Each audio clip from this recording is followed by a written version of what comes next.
Hello guys, for today's video, turuan ko yung paano gumawa ng Gordon Blue. Napakasarap at napaka-creamy ng sauce niya. So bali, ito na nga. Start tayong hugasin muna yung chicken breast and then ilaparin natin. So bali, alisin na natin yung buto and then i-flatten lang po natin. Yung isang picture, kung medyo malaki, pwede tayo makagawa ng tatlo. So ito po, isa lang siyang picture. Inalis ko lang po yung buto, tinibone ko na, and then i-flatten nyo lang po, ipukpok yan para po lumapad siya at lumipis. Lagyan na po lang natin ng pampalasa, lagyan po natin ng kalamansi, i-rub po natin ng kalamansi para manuot yung lasa. Lagyan rin natin ito ng paminta, i-rub rin po natin, and then yung pampalasa, yung magic sarap, lagyan po natin siya ng magic sarap, i-rub natin para manot yung lasa.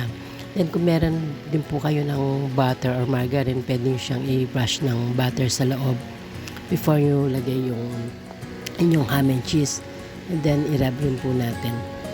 So after nating marab yung mga pampalasa, pwede na nating ilagay yung ham.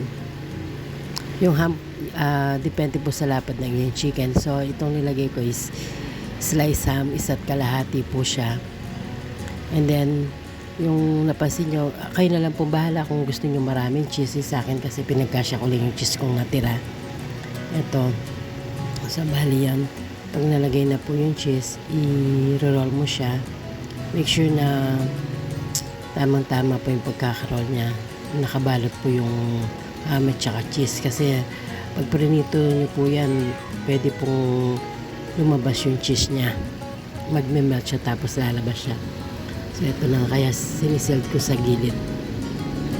So ito na nga, careful lang po sa pagbabalot para ma-perfect nyo po yung paano i-roll yung chicken. Yan, i-roll nyo lang po siyang ganyan. Kung gusto niya na po siyang i-fry, pwede rin po basta itusukan nyo lang siya ng toothpick. Pero kung hindi naman po agad na pa-fry, ibabalot nyo siya sa cling wrap. So ako wala tayong cling wrap, yung pambalot lang ng kanin, ulam ang ginamit ko, nilapat ko lang siya, and then i-roll na natin siyang ganyan, then ilagay na po sa freezer. Kung gusto niyo na iprituhin, i-defrost nyo na lang po. Then yun na nga po, overnight, nilagay ko siya sa freezer, so kinabukasan ko na lang siya niluto. So eto po, na defrost na siya. Ilagay lang natin siya sa harina. Yung harina po pala, sinangkapan natin yon ng crispy fry. Pinagmix natin yung crispy fry tsaka harina, and then ilagay natin sa itlog and sa pinagulong natin sa breadcrumbs, and then ready to fry na po. And gumawa na rin tayo ng creamy sauce niya. Ito nga pala yung gatas. So yung gatas, titimplahan na natin, titimplahan lang natin siya ng paminta, ng pampalasa, magic sarap. Kung asin, pwede rin naman. Sa akin kasi para mas malasa, nilagyan ko siya ng magic sarap. Haluan nyo lang po, tapos gawa kayo ng slurry, yung cornstarch, lagyan nyo ng tubig, and then buhos siya unti-unti hanggang sa ma-achieve nyo yung gusto nyo lapot. So ito, okay na po yung lapot niya. And then ito na po yung naluto nating Gordon Blue or chicken roll. Ini-slice na po natin. Make sure po na matalim yung inyong kutsilyo sa pag ihiwa po nito, kasi pag mapurol po siya, sasabog po yung chicken roll, hindi po siya perfect yung pagkakahiwa niya.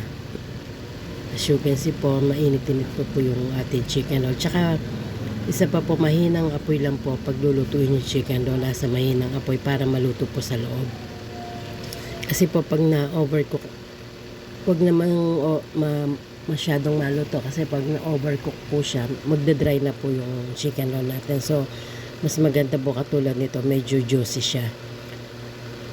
Kasi niluto lang natin ito na nasa mahinang apoy. So nakikita nyo, juicy siya, kasi yung cheese na nagme-melt, the same time yung chicken niya, okay lang po yung pagkakaluto.